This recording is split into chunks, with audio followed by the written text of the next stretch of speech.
Assalamualaikum warahmatullahi wabarakatuh.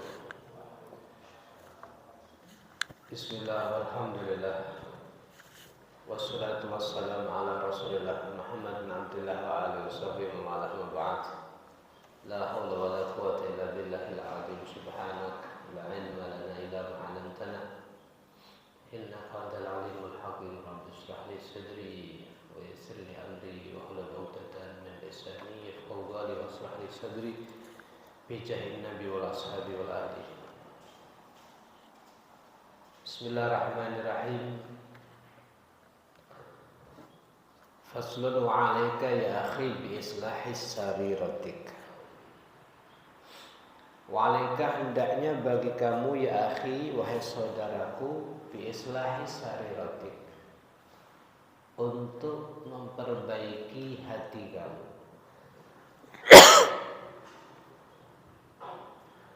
Untuk memperbaiki hati kamu. Hatta tasira khairan min alaniyatika salihah. Sampai isi hati itu dia lebih baik dari dohirnya kamu. Hati harus kelihatan lebih baik daripada dohirnya. Jangan terbalik. Dohirnya baik, hatinya enggak baik. Hati. Kenapa hati harus lebih baik daripada dohir? Karena dikatakan li'anna sarirata mawdi'un nadharillah. Hati itu menjadi tempat pandangan Allah. Innallaha la yanzur ila suwarikum wala ila ajsadikum. Allah itu melihat kita, hambanya itu bukan lihat kepada suara gambar kita, bentuk kita, jasad kita. Walakin yanzur ila qulub.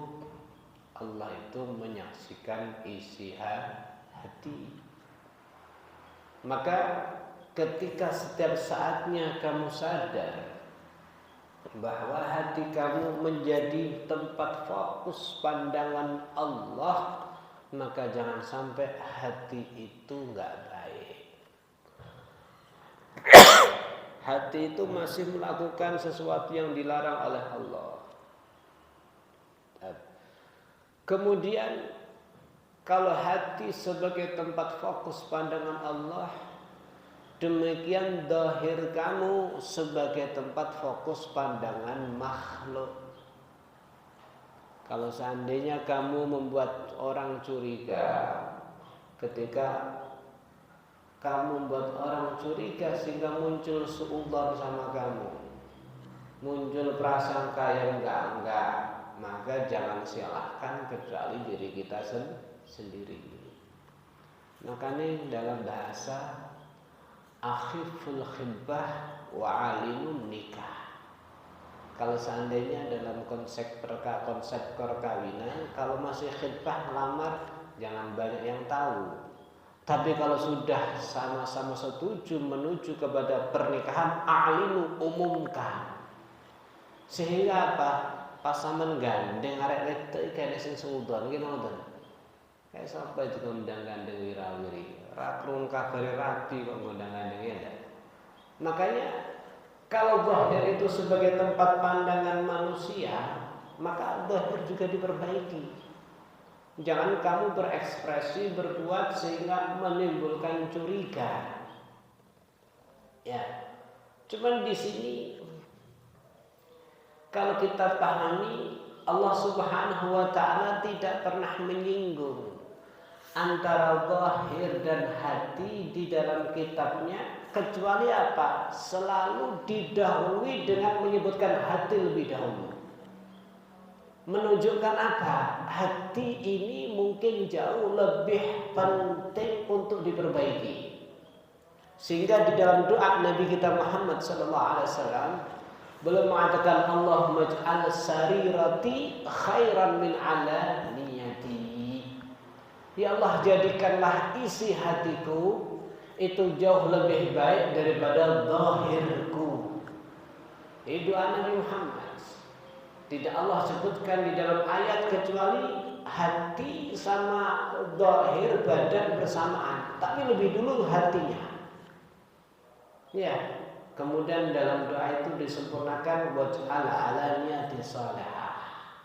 Selain ya Allah hati engkau jadikan lebih baik daripada zahir, maka zahir ini juga engkau jadikan yang baik ya Allah. Jangan buat orang curiga karena perbuatan yang enggak baik. Baik. Berarti dari sini walamma saluhat sarirah, kalau zahir itu baik, kalau hati itu baik, maka otomatis yang zahir akan menjadi baik. Karena yang namanya zahir itu selamanya akan mengikuti perintah komando daripada isi hati. Ya, apakah ngajak baik atau sebaliknya. Makanya Nabi menggambarkan inna fil jasad mudghah. Di dalam badan ini ada satu segumpal, ada satu gumpalan. Idza saluhat, kalau gumpalan itu baik, maka semuanya jadi baik. Apa itu dimaksud gumpalan? Ala wahya al-qalbu, yakni hati. Jadi hati itu dibersihkan. Ya, hati yang akan menerima ilmu dari Allah. Hati akan menerima taufik dari Allah. Hati akan menerima beberapa banyak pemberian Allah Subhanahu wa taala. Hati akan menjadi pandangan khusus daripada Allah. Perbaiki. Kalau udah hati baik, maka jasadnya semua jadi baik. Ya, hati akan memerintahkan, lisan zikir kamu, baca Quran kamu. Ya, ngomong yang baik kamu, amar ma'ruf, nahi mungkar. Tangan bantu orang, tangan sedekah kamu, tangan untuk menolong orang yang dizalimi, tangan, kaki ajak kamu berjalan. Maka komando perintah yang dimunculkan daripada hati kepada jasad, maka yang baik itu kalau dalamnya baik. Tapi kalau dalamnya udah rusak, nggak bisa.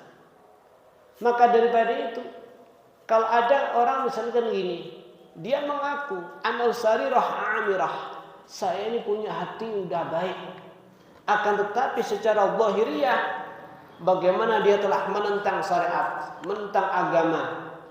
Ini adalah mudda'in kadzab. Ini namanya orang yang mengaku tapi dusta, akuannya tanpa bukti. Dia ngomong, sudah, saya ini ikhlas kok, saya ini karena Allah, saya udah nggak ada sifat sombong, saya nggak ada dengki, nggak ada ini. Omongannya hatinya baik, bersih daripada sifat-sifat yang nggak baik, tapi zahirnya menentang syariat, nggak bisa. Maka nggak benar kalau ada orang bilang, sudah, saya nggak pakai jilbab, saya sementara tidak nuruti syariat, tapi yang penting saya punya hati baik. Ini namanya akuan tanpa bukti.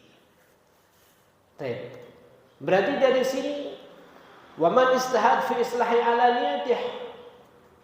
Kalau ada orang dia selalu tata secara zahirnya, ditoto, trik, ya, atau bahkan modus, ditoto secara zahirnya. Dari segi pakaiannya seperti pakaiannya orang baik, lesannya, cara ngomongnya demikian, cara gerak-geriknya ditata, diamnya ditata, duduknya, berdirinya, jalannya ditoto kabeh seperti orang-orang top. Cuman hatinya penuh dengan akhlak yang buruk, hatinya penuh dengan sombong, iri, dengki, penyakit-penyakit hati, maka dia bukan orang baik, tapi ahli tasannu, bukan orang ikhlas, bukan orang yang saleh, bukan orang takut sama Allah. Dia cuman orang bermuka dua. suka riya, suka buat-buat, orang yang selalu berpaling dari Allah Subhanahu wa ta'ala. Makanya kalau dalam bahasa ulama, Anda ini kalau berdakwah, nasihat sama orang, kadang-kadang omongan itu nggak perlu ditata. Omongan itu kalau muncul dari hati yang soleh, maka akan diterima oleh hati yang baik juga. Kita lihat. Tapi kalau omongan itu muncul dari hati yang busuk, seperti zaman tahu telur yang dienggremi, atau dienggremi ini ya, dienggremi atau dienggremi,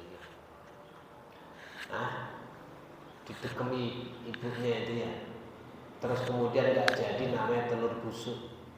Kalau bahasa kita ndokuwo ya, ndokuwo dipoles baik, dijejer karo ndok normal, ya enggak, dijejer sama telur normal. Ketika terbongkar, nggak lama terbongkar. Demikian maaf isi hati yang baik daripada kita. Anda tutup dengan lesan, Anda tutup dengan baju, Anda tutup dengan pakaian, Anda tutup dengan ekspresi, gaya jalan, gaya duduk, cara ngomong, dan seterusnya. Nanti tak akan dibongkar sama Allah. Ketika sudah dibongkar, sudah. Maka daripada itu halas. Mungkin walaupun kalau Anda lihat punya bebek-bebek dia setiap hari kan telurnya jatuh di bawah, kadang-kadang kena daripada kotorannya sendiri, gelubrat dengan kotoran, tapi tahu di dalamnya normal, maka diambil. Banyak orang yang suka, bisa ada manfaatnya. Demikian omongan ini, perhatikan. Omongan ini kalau murni muncul ikhlas karena Allah, nggak ada tendensi selainnya, walaupun bahasanya kaku mungkin, walaupun bahasanya sejelas seperti kasar, walaupun bahasanya mungkin nggak enak, akan tapi apa? Akan diterima. Akan diterima. Maka daripada itu dulu para salaf itu memang langkah pertama memperbaiki hati. Artinya apa? Supaya omongan nasihatnya adalah seperti telur yang baru keluar daripada, yang telur manfaat, bukan telur dokuwo. Nah, berarti dari sini perhatikan. Kemudian hendaknya kita ini apa ya? Jangan suka nutup-nutup sesuatu yang apabila nampak kepada manusia kita akan malu. Kita akan malu. Berarti gini sudah. Kamu belum dikatakan orang yang memiliki hati yang bersih. Sebelum, kalau seandainya isi dalam hati kamu diudang, ditaruh di atas nampan, kemudian dibuat jalan, dibawa kepada penduduk pasar, kok kamu nggak ada malu dengan yang sudah diudang dari isi hati kamu nggak ada malu, berarti benar-benar bagus. Tapi kalau beberapa hal ketika dibongkar kamu ada yang malu, oh maaf, hati kamu masih banyak kotor. Jadi masih ada khianat, ada rencana busuk, ada tujuan-tujuan tertentu, ada tendensi dalam bersikap, berbuat, ya, di dalam membantu orang dan seterusnya. Kalau memang kamu memiliki hati bersih, maka kamu gak takut itu semuanya. Atau minimal zahir sama batin itu sama. Zahir sama batin itu sama. Kalau perlu diketahui, awal kita berusaha kepengen dekat kepada Allah, langkah yang pertama apa? Bagaimana kita tata hati ini, ya Allah, kosong daripada penyakit-penyakitnya. Ya, sekali lagi, hati sebagai tempat pandangan Allah Subhanahu wa ta'ala, maka hati harus kita siapkan, kita kondisikan bagaimana hati itu bersih, ya. Maka daripada itu gini, kita ini kalau nggak usaha nggak bisa. Allah akan merubah keadaan kita kalau ada upaya daripada kita. Innallaha la yughayyiru ma biqaumin hatta yughayyiru bi anfusihim. Allah enggak akan merubah ketetapan dari satu kaum sampai kaum itu berusaha untuk merubahnya sendiri. Berarti dari sini apa? Seorang murid, seorang yang mengaku kepengen dekat kepada Allah Subhanahu wa taala, dia bukan sekedar tanpa ada usaha, tanpa ada perhatian, harus beristihad. Beristihad bagaimana? Menjaga hati jangan sampai ada was-was. Siapa itu was-was yang memunculkan? Tidak lain setan. Alladzi yuwaswisu fi sudurin nas minal jinnati wan nas. Dan sampai hati ini muncul apa ini? Satu rencana-rencana yang enggak baik. Kalau dalam bahasa orang pikiran ini ngeres. Ya Allah, hendaknya dijaga. Berarti apa? Falyuqim ala qalbihi hajiban minal muraqabah. Hendaknya mungkin seakan-akan kamu buat di dalam pintu hati kamu seorang satpam, seorang penjaga. Jangan sampai ada yang masuk kepada hati daripada sifat-sifat yang enggak baik, rencana yang enggak baik, was-was, urusan syahwat, urusan maksiat, urusan haram, urusan jahat, urusan menipu, jangan sampai masuk. Kenapa?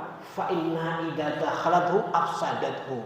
Rencana-rencana yang enggak baik itu kalau udah masuk hati dan mempengaruhinya, maka akan ngerusak, dan ketika udah masuk berat, sulit untuk dikeluarkan. Bahasanya sekadung pengen. Nah ini. Kalau udah ada konsep itu, maka dikeluarkan ini berat. Harus perlu waktu. Berarti memang benar-benar ayo sadar, ya, sadar kepada diri kita.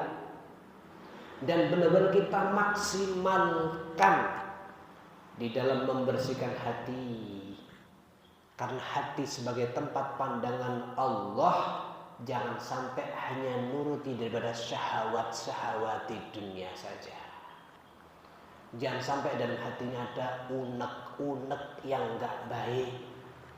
Ada jongkol ada merongkol ya, di dalam hatinya kepada salah satu saudara muslim, atau suudzon kepada mereka. Hendaknya kita ini ya Allah nasihan lahum, sesama Islam kita nasihat, rahiman bihim, merahmati, musyfiqan, membelasi kepada mereka, mu'taqidan al khair fihim, selalu beriktikad kebaikan di dalam mereka, yuhibbul ma yuhibbu li nafsihi minal khair, seperti halnya engkau suka mendapatkan kebaikan, maka semoga kebaikan juga memihak kepada saudara Islam yang lain. Wa yakrah lahum ma yakrah li nafsihi, seperti halnya kita enggak suka kalau tertimpa kepada kita keburukan atau musibah, semoga saudara Islam yang lain juga dijaga daripada musibah dan seterusnya. Hendaknya seperti itu. Karena Nabi mengajarkan man lam yahtam bi amril muslimin falaysa minhum. Yang ketika ada derita yang menimpa kepada saudara Islam yang lain, kemudian kita tidak ikut merasakan deritanya, Nabi mengatakan jangan-jangan kamu bukan daripada golongan muslim itu. Hendaknya kita merasakan. Ya, al-muslim lil muslim kal bunyan yasudu ba'duhu ba'du. Islam satu sama lain seperti ini bangunan ini. Ya, yang sini memperkuat yang sana, sana mendekat yang sini terus. Mungkin tembok ini kalau cuma satu, ya tutup rapat mungkin rawan dengan roboh. Tapi ditambah sini jadi kuat, ditambah ke depan jadi kuat lagi, apalagi melingkar lebih kuat lagi. Kemudian dihubungkan yang atas, satu sama lain selalu akan lebih kuat lagi. Hakikatnya harus orang Islam ini. Jangan justru malah suudzon. Jangan justru ketika mereka dapat musibah kita ngerasa senang. Jangan kadang-kadang berdoa, ya Allah kapan mereka meninggal, kapan waliyadzubillah min dzalik. Ya Allah, perlu kita ketahui, ya, sesungguhnya hati ini kalau seandainya dia bermaksiat, maksiatnya akan jauh lebih buruk, lebih jelek daripada maksiat zahir. Daripada maksiat zahir. Kenapa? Hati Kalau sudah i'tiqadnya keliru, pemikirannya keliru, wah berat ini. Karena udah keliru dalam i'tiqad, ibarat pohon itu rusak di dalam akar. Kalau pohon itu rusak dalam rantingnya, dalam daunnya, salah satu daripada batang pohonnya, maka nggak ada masalah. Bisa dipotong dan sebagainya. Tapi kalau udah akarnya rusak, berat. Kalau akar udah rusak, tinggal nunggu nggak lama, semua daun akan rontok, buah gagal, semuanya hancur. Demikian kalau pemikiran i'tiqad itu keliru, amaliyahnya keliru, zahiriyahnya keliru, keputusannya keliru, anggapannya keliru, ucapan keliru, semuanya keliru nanti. Oleh karenanya benar-benar hati ini dijaga. Jangan sampai keliru, jangan sampai rusak. Karena kalau udah rusak, itu lebih buruk daripada zahir. Ya Allah, kalau udah hati rusak, maka hati itu nggak layak untuk sebagai tempat turun ma'rifatnya Allah, sebagai tempat turun kecintaan dari Allah Subhanahu wa ta'ala. Apa yang rusak hati? Yang paling fatal al-kibru. Yang rusak hati yang paling pertama al-kibru, sombong. Kalau udah punya sombong, hancur sudah. Iblis ibadahnya tidak bisa dinilai. Ibadahnya luar biasa. Di langit, di surga, di dunia. Jadi ustadznya malaikat. Tapi kalau sudah aba wastakbar, Allah perintahkan iblis untuk sujud sama Nabi Adam, jawabnya apa? Enggak mungkin. Saya sujud kepada orang yang baru lahir. Saya lebih dulu, saya lebih banyak ibadah. Saya aba wastakbar dan menyombongkan diri. Kau tahu dari mana iblis menyombongkan diri? Ana khairun minhum. Aku lebih baik daripada Adam. Khalaqtani minan nar. Engkau ciptakan aku daripada api. Wa khalaqtahu min tin. Adam engkau ciptakan dari tanah yang diinjak-injak. Ana khairun minhum. Sombong. Maka ternyata Pak, aba wastakbar, sombong itu wa kana minal kafirin, bisa menyeret kepada kekafiran. Jadi sifat terjeleknya hati adalah sombong. Kenapa demikian? Karena sombong itu nunjukkan kepada hati itu, kepada orang itu apa? Ala ghayatil hamaqah. Dia berada dalam puncak kedunguan, puncak kebodohan. Wis goblok dirabuk kalau dalam bahasa orang Jawa. Goblok dirabuk, Pak. Parah padanya. Sudah bodoh ditambah bodoh lagi. Wa nihayatul jahala wal ghabawah. Kenapa orang sombong itu dianggap dalam puncak kebodohan? Kenapa? Wa kaifa yatakabbur. Bagaimana mungkin Pak kita ini sombong? Siapa kita? Kita ini kan manusia. Apa proses pembuatan kita? Kita terbuat daripada mani yang rendah. Coba kalau seandainya ada mani tercecer, orang pasti menghinakan. Kemudian dalam perut kita sampai saat ini nggak pernah kosong daripada kotoran yang menjijikkan. Udah kalau gitu proses kita dari mani yang rendah, perut nggak ada, selalu ada kotoran. Kemudian kalau kita mati, jadi apa kita? Jadi bangkai. Jadi makanan tanah. Apa yang kita sombongkan? Loh, saya bisa ini. Saya bisa mengkonsep, mengatur sehingga jadi sukses, menjadi besar dan ini seterusnya. Siapa yang ngasih kamu kekuatan? Allah Subhanahu wa ta'ala. Kamu gak ada kekuatan, kamu gak ada daya, kamu gak ada kemampuan. Semuanya Allah titipkan sama kamu untuk saat ini. Dan ingat, kalau kamu terus sombong berarti kufur nikmah. Jangan-jangan setelah ini apa? Dicabut sama Allah Subhanahu wa ta'ala. Makanya Imam Haddad belum mengatakan penyakit hati yang paling besar apa? Sombong. Sombong itu menunjukkan puncak kebodohannya. Apanya kita sombong ini ya Allah? Apakah Anda takut Anda? Allah itu akan menyiksa hamba ini yang berani mencuri sifatnya Allah. Apa sifatnya Allah? Sombong ini sifatnya Allah. Sombong itu yang paling layak Allah Subhanahu wa ta'ala. Man naza'ani minha, yang berani ngambil, mencuri, mencopot daripada aku Allah, akan aku azab ini. Baik. Jadi nggak pantas kita sombong. Ya, sombong itu sifat hati. Tapi kadang-kadang muncul dalam perbuatan, cara ngomongnya, cara jalannya. Mungkin sementara sama di awak gede dempal. Allah merendahkan Anda nggak repot. Dikulani nyamuk, aidep, aigesti, dicopot pisang, demam berdarah sama. Kita pakai demam berdarah, boleh kalau betul, gergesi, kemulan wis. Tidak ngaji, gak siap sudah. Apa yang kita sombongkan? Tuh lihat, Namrud, musuh daripada Nabi Ibrahim alaihi salam. Maka ketika di atas puncak kesombongan, Nabi Ibrahim memohon kepada Allah, ya Allah, hancurkan Namrud dengan makhluk yang paling rendah. Nabi Ibrahim tidak mohon, hancurkan dengan makhluk yang paling kuat, enggak, tapi makhluk yang paling rendah. Supaya kesombongannya semakin hina. Ente bisa hancur dengan makhluk Allah yang paling rendah. Ternyata disebutkan makhluk paling rendah itu nyamuk, cingklong. Cingklong itu punya karakter makan lek kuaraken mati. Iya, mangan los. Lek kuaraken gak iso mlaku. Gak iso nyetop.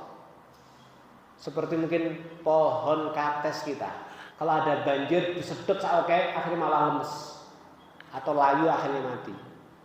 Lek kula sampean kan duwe rasa, iki mangan wis pol aja ditambahi. Ditambahi iso mati lho, Pak. Kula sampean subhanallah nggih, punya perasaan kalau makan seandainya udah kenyang ada batasan. Wo wis gak kena tilbon iki. Jane kene sik pengen jane. Ya ndak? Kene wis ra kuat. Baik. Ini lihat, akhirnya dihancurkan dengan nyamuk. Dan disetting sama Allah, Namrud gak mati sebelum melihat semua pasukannya mati semuanya. Ya Allah, itu orang sombong. Dihajar sama Allah, dihabisi sama Allah. Gak perlu makhluk yang paling besar, paling rendah. Ikhwan yang dirahmati Allah Subhanahu wa ta'ala. Ini penyakit hati yang paling fatal. Bagaimana kita mau kasih nasihat kalau dia udah ngerasa pinter dan seterusnya? Bagaimana kita mau ngarahkan kalau dia udah merasa ngerti? Kalau udah sombong seperti ketutup sudah. Iya, seperti ketutup. Kemudian penyakit hati berikutnya adalah riya. Suka menampakkan amal. Suka kebaikannya dilihat oleh orang selain Allah. Berarti orang riya menunjukkan kalau hatinya tidak ada pengagungan Allah. Orang riya menunjukkan kalau hatinya enggak mengagungkan siapa? Allah. Hatinya mengagungkan sesuatu yang remeh. Hatinya mengagungkan sesuatu yang rendah. Hatinya mengagungkan sesuatu yang enggak ada nilai. Seperti anak kecil yang diagungkan kresek, nggih. Kadang-kadang anak kecil bukan rayaan tanah uang tapi rayaan kresek, rayaan kerdus. Kenapa? Karena dianggap ini agung ini. Kalau saya nggak bawa kresek, nggak kerdus, saya nggak bisa main-main nih. Ya nggak anak kecil. Iya. Demikian kalau kita mengagungkan sesuatu yang rendah, nilainya seperti anak kecil. Orang yang riya itu berarti dalam hatinya maaf, nggak ada pengagungan kepada Allah Subhanahu wa ta'ala. Kenapa? Karena dia suka yatasonna, dia suka untuk berbuat sesuatu ditampak-tampakkan, ditunjukkan kepada makhluk seakan-akan apa? Dia tidak terima atas pandangan Allah. Kita ini punya konsep, tidak ada dimanapun kecuali kita dilihat siapa? Allah. Pandangan itu Anda remehkan, sehingga pandangan Allah itu tidak memotivasi kamu untuk semangat beramal. Yang mendorong kamu semangat amal adalah pandangan manusia, karena dilihat orang, dilihat saudara, dilihat mertua dan sebagainya, Anda tambah bangkit ibadah. Berarti maaf, Anda sedang meremehkan pandangan Allah. Anda merasa nggak puas dengan cukup dipandang oleh Allah Subhanahu wa Ta'ala. Padahal setiap saatnya kita dipandang oleh Allah Subhanahu wa Ta'ala. Ini orang riya ini. Ya Allah, digambarkan oleh para ulama, orang itu kalau ibadah ketika ada manusia yang lain mendorongnya semangat, padahal manusia yang melihat itu tidak memberi pahala, padahal manusia yang mendorongnya di semangat tidak menyebabkan dia dapat tambah derajat masuk surga. Yang menambah dan memberi pahala siapa? Allah Subhanahu wa Ta'ala. Tapi pandangannya tidak membuat dia semangat. Maka orang seperti itu sama. Dia sholat karena ada kucing jalan, kemudian duduk melihat sholat Anda, jadi semangat bangkit. Wah, ini kucing, betulan. Allahu Akbar. Biasanya baca surat Qul Huwallahu, baca surat Yasin ya. Ya, selesai Yasin tambah Waqiah. Setelah itu tambah surat Baqarah. Mereka apa? Didelok kucing. Ngantuknya hilang, capeknya hilang, ininya hilang. Padahal kucing gak kasih pahala sama ente. Hakada kita semangat hanya dilihat oleh manusia, maka sama dengan dilihat oleh kucing, dilihat oleh kambing, dilihat oleh hayawan. Malah kadang-kadang disebutkan dalam satu hadis, di mana orang kayak gini karena kesalahannya dia tidak akan dimasukkan surga secara langsung. Dia aja dulu, digiring dulu, ditampakkan dia tidak akan masuk neraka secara langsung. Tapi dia ajak dulu, digiring dulu, nggak langsung masuk neraka. Dia ajak melihat surga dulu. Ketika dikasih tahu itu surga, muncul pengen yang kuat. Setelah itu baru dibawa ke neraka. Sampai akhirnya dimakan, ya Allah, kalau memang saya harus masuk neraka, kenapa tidak langsung aja? Kenapa saya ditampakkan surga sehingga muncul syauq, rindu, pengen yang besar, tapi ternyata justru engkau belakan ya Allah. Apa kata Allah? Itu yang aku inginkan dari kamu.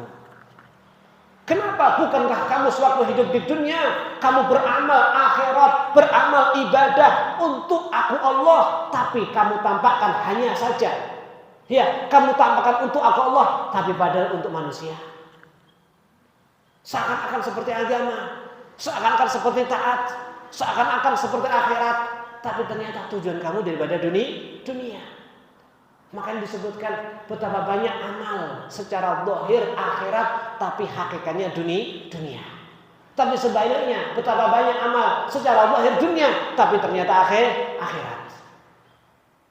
Seperti orang bekerja, mungkin dianggap seperti dunia, tapi tujuannya apa? Thalabul halal ajlihim, cari halal untuk istri, untuk anak. Kemudian supaya nggak minta-minta, nggak ngerepotkan sama orang, untuk membantu dakwah dan seterusnya. Maka secara zahir dunia, tapi insya Allah sabilillah.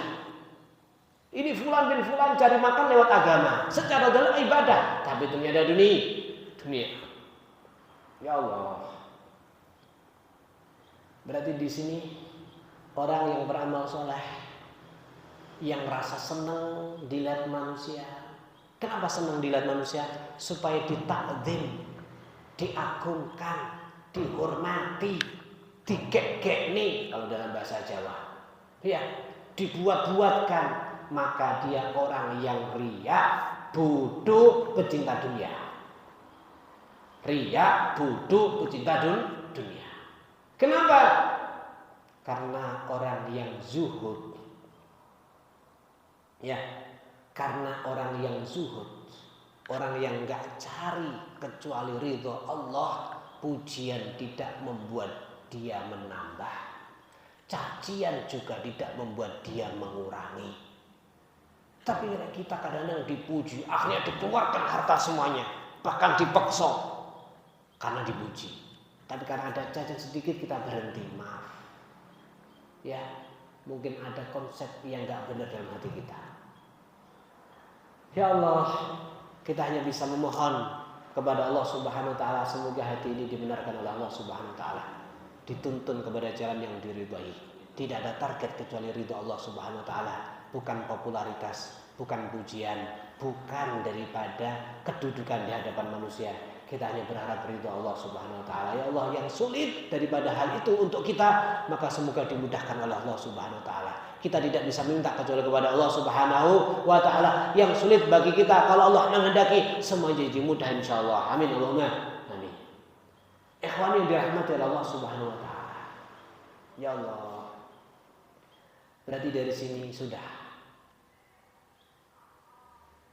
Gak usah aneh-aneh kalau dalam bahasa. Cukup cari ridha Allah Subhanahu wa taala. Buat hati kita ini terima. Allah lebih daripada segalanya. Allah yang akan mengatur dan mengurus semuanya. Jadi mungkin jangan sampai yang terucapkan dari lisan ini, keluar daripada perbuatan ini, keluar keringat daripada badan ini, keluar harta kita misalkan. Ya Allah, hanya Allah, untuk Allah, cari ridha Allah, membela Allah, semuanya untuk Allah Subhanahu wa taala. Pujian bukan tujuan kita. Kalau dipuji, kita pun tidak merasa senang. Kalau dicaci, kita pun juga tidak merasa dirugikan. Allah cukup. Masya Allah. Kemudian penyakit hati berikutnya adalah hasad. Hasad itu apa? Hasad ini seperti orang hasud, nggak terima atas salah satu keputusan Allah untuk mengutamakan orang selain daripada dirinya. Allah menganugerahi orang lain, maka kemudian dia muncul benci, merasa nggak terima. Maka maaf, Anda berarti menantang kepada Allah. Anda berarti seperti mau ngikut daripada apa yang sudah Allah atur. Anda mau ikut campur di dalam urusan Allah Subhanahu wa ta'ala. Berarti kalau seandainya ada salah satu hamba Allah, Allah anugerahkan nikmatnya, dia mendapatkan banyak kemudahan, berarti itu kehendak Allah, itu pilihan Allah. Nggak ada yang memaksa bagi Allah Subhanahu wa ta'ala. Berarti kalau ada orang seperti protes, nggak terima, maaf, kamu sedang bersu'ul adab. Kamu sedang tidak bersuntan santun yang baik kepada Allah. Kamu kurang ajar kepada Allah Subhanahu wa ta'ala. Allah terhadap makhluknya, Allah terhadap kekuasaannya, terserah mau berbuat apa. Itu urusan Allah Subhanahu wa ta'ala. Penyakit hasad ini penyakit yang paling bahaya.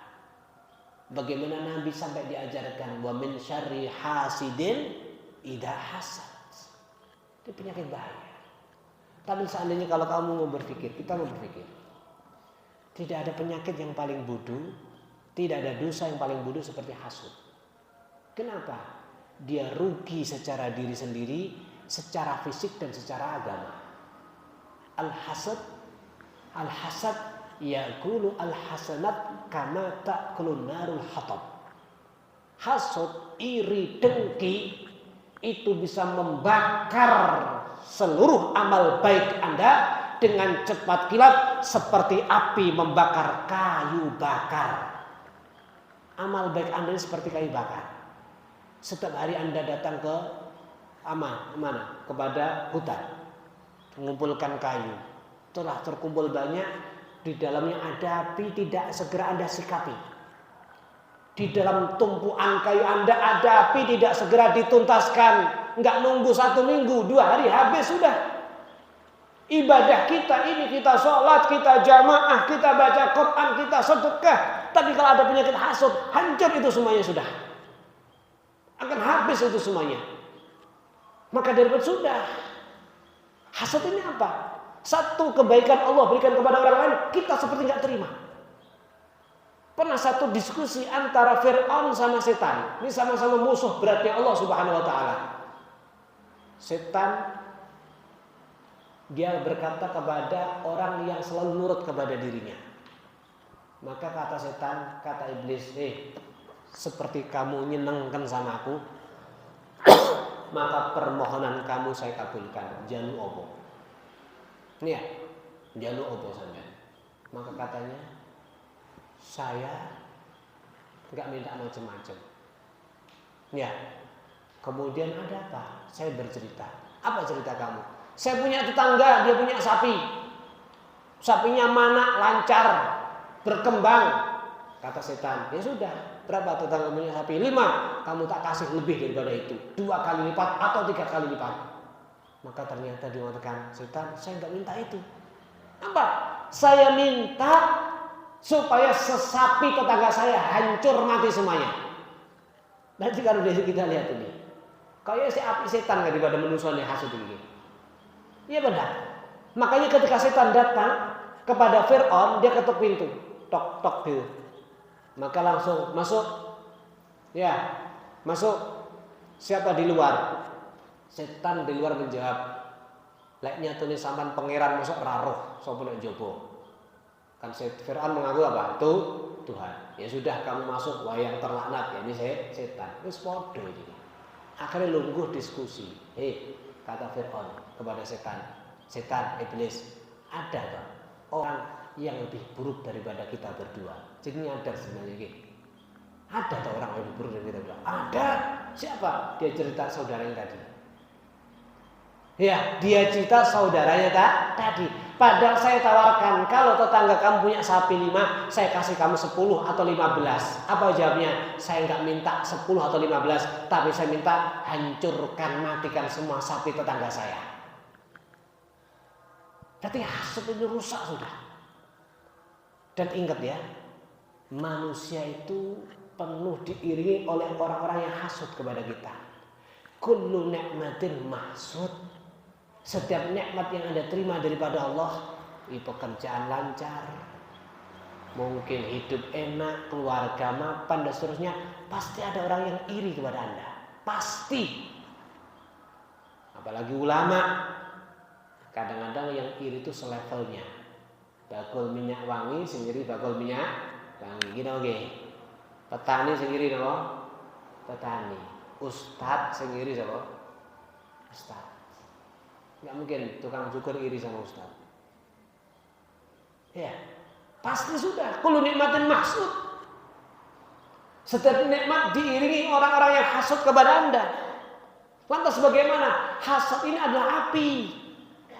Kalau dia hasud kepada Anda ladeni seperti api, Anda kasih kayu bakar, semakin besar nanti apinya. Tapi kalau dia hasud kepada Anda tidak perlu meladeninya. Berarti api itu akan terus cari bahan bakarnya. Kalau tidak Anda ladeni, dia akan membakar jasadnya sendiri. Tambah kuru, tambah susah. Makanya kalau kita ini kalau bisa nampak di hadapan orang hasud, nampak seger, nampak sehat, nampak rapi, nampak sukses. Ojo ning ngarep hasud sampeyan ketok watuk-watuk engkring-engkriken ra iso apa-apa. Wah, iki berarti mampu tak wacane tembus berarti.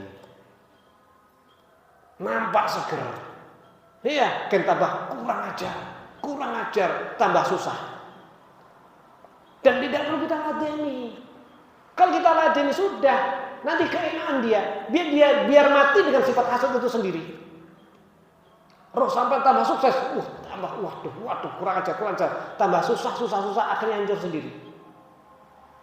Sayyidina Imam Ahmad ibn Hanbal, seorang yang hafal 1 juta hadis, pernah dihasuti sama orang, diatur strategi, disewakan pelacur untuk pakai cadar. Sayyidina Muhammad Hanbal itu biasa sebelum subuh datang ke masjid, maka dia jalan ke masjid. Di tengah jalan dicegat wanita, imam ada masalah mendadak harus dibahas oleh panjenengan. Kata beliau, ini saya masih mau sholat ini. Gimana nanti kalau setelah sholat subuh agak siang-siangan? Tidak harus sekarang, ini masalah warisan Imam Ahmad Hanbal. Ya sudah, terus gimana? Jangan di jalan Imam Ahmad, di rumah Anda aja. Akhirnya kembali ke rumah sama wanita tersebut. Masuk ke rumah. Ketika ada di rumah, tiba-tiba wanita itu menjerit seakan-akan mau diperkosa sama Imam Ahmad bin Hanbal. Akhirnya lelaki udah disiapkan langsung datang. Gerutuk. Loh, Anda imam ternyata main perempuan ini. Nah, akhirnya Ahmad bin Hanbal ditangkap di kantor polisi. Sekelas Ahmad bin Hanbal dijebak seperti itu. Paham di sini? Ya, tapi beliau tidak membalas. dibawa ke kantor polisi, dimasukkan penjara, di tengah penjara, dipenjara sama dengan wanita ini sebagai saksi.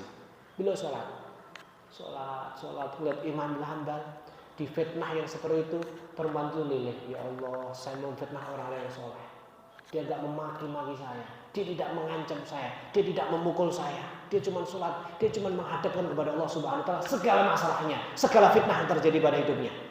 Akhirnya luluh, akhirnya matur kepada Imam Ahmad. Imam Ahmad, maaf, memang saya tadi itu ada rencana untuk membuat nobo.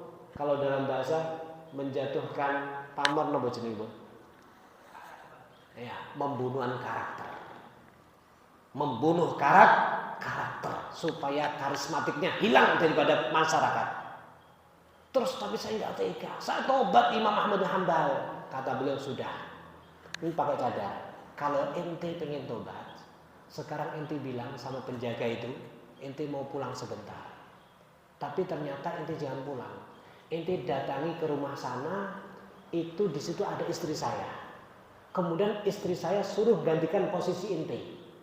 Setelah itu kamu datangi ke rumah sampingnya, itu mertua saya, supaya dia datang ke sini, ke sini. Diatur semuanya udah.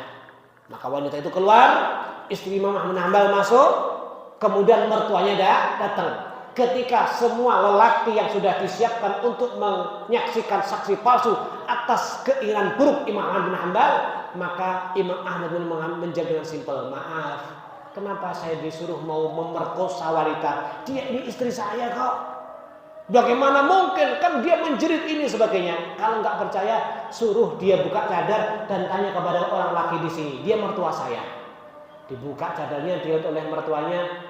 Akhirnya mertua itu mengatakan kepada polisi, benar itu anak saya, udah saya kawinkan kepada Ahmad ibn Hanbal. Selesai daripada masalah. Jadi hasil sekelas beliau masih dijebak, mau dibunuh karakternya, mau dibunuh nilai karismatik di hadapan masyarakat, apalagi kita. Yang jelas kita pasti menemukan orang-orang seperti ini. Makanya sering saya sampaikan, ada orang pengen hidup tanpa tetangga yang hasut, maka orang itu ditarik, diseret, diajak ke kuburan. Kalau kamu punya tetangga kuburan kayak gini, baru kamu gak punya orang hasut. Kan kamu masih punya tetangga orang hidup, ya pasti sudah pindah oleh Amerika muncul orang hasut, ya enggak? Sudah. Oleh karenanya sudah, kullu nikmatin mahsud. Setiap nikmat pasti ada yang iri kepada kita. Alhasil tidak perlu kita sikapi, kita meminta kepada Allah Subhanahu Wa Taala memperbanyak wa min syarri hasidin idza hasad. Ya Allah, senantiasa kami jauhkan, semoga Engkau jauhkan daripada keburukan orang hasud di saat menjalankan hasudnya. Semoga semua tadi jadi motivasi kepada kita untuk bagaimana hati ini terbebas daripada sifat sombong, sifat riya, hasud dan segala macam daripada penyakit hati. Maka terakhir kesimpulannya, semua tadi sebabnya akarnya adalah karena cinta dunia. Maka Nabi menggambarkan hubbud dunya ra'su kulli khati'ah. Cinta dunia sumber segala macam dosa. Mulai muncul sombong, hasud dan macam-macam, itu karena ada cinta dunia. Halas, yang jelas kita dilarang untuk cinta daripada dunia. Bukan berarti kita tidak butuh. Kita butuh untuk membantu akhirat. Kita butuh untuk nyaman beribadah. Kita butuh untuk nyaman berdakwah. Kita butuh untuk nyaman cari pahala di hadapan Allah Subhanahu Wa Taala. Selama itu untuk karakter, untuk fasilitas daripada membantu ibadah kepada Allah, insya Allah bukan daripada dunia. Tapi selebih daripada itu, untuk sombong, oke-okean, dibanggakan, dipuji, maaf, itu semuanya bukan dari Allah Subhanahu Wa Taala. Hilangkan cinta dunia supaya tidak akan muncul penyakit-penyakit daripada anak-anaknya. Semoga saja Allah berikan kepada kita kekuatan untuk selalu memperbaiki hati kita semua, insyaallah. Amin Allahumma amin. Hadza minni wa lakum minkum. Assalamualaikum warahmatullahi wabarakatuh.